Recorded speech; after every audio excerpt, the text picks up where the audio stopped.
DJ सुमन मलंगिया।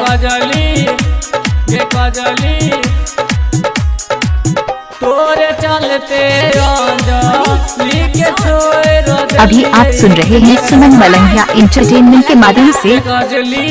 तोरे चलते लिखे छोड़ दिलिए गे कजली, तोरे चलते लिखे छोड़ दिलिए गे डीजे सुमन गयो कर दिल तोड़ दिलिए गे कजली, तोरे चलते लिखे छोड़ दिलिए गे कजली, तोरे चलते लिखे छोड़ दिलिए गे कजली, तोरे चलते लिखे छोड़ दिलिए गे।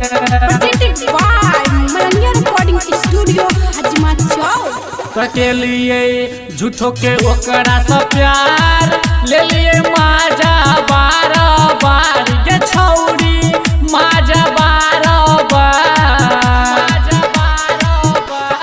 के लिए झूठो के ओकरा से प्यार ले लिए माजा बार बार गे छौरी, माजा बार बार तो दिलिए प्यार में धोखा ओकरा सब कोई दिलिए गे कजली, तोरे चलते लिखे छोड़ दिलिए गे डीजे सुमन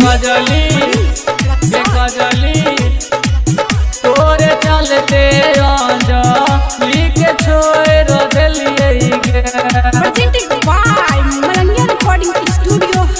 डीजे सुमन दीवाना से तोरा हम देखलियो अपन दिल में, तोरा बसलियो गे छौरी दिल में अपन बसलियो।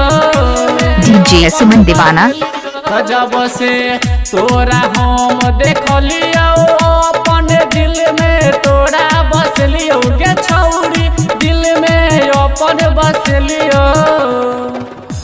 तरमन बिट्टू दीपक कहो मैं हजोर ले लियो गे कजली, तोरे चलते लिखे छोड़ दिलिए गे कजली, तोरे चलते लिखे छोड़ दिलिए गे कजली, तोरे चलते लिखे छोड़ दिलिए गे।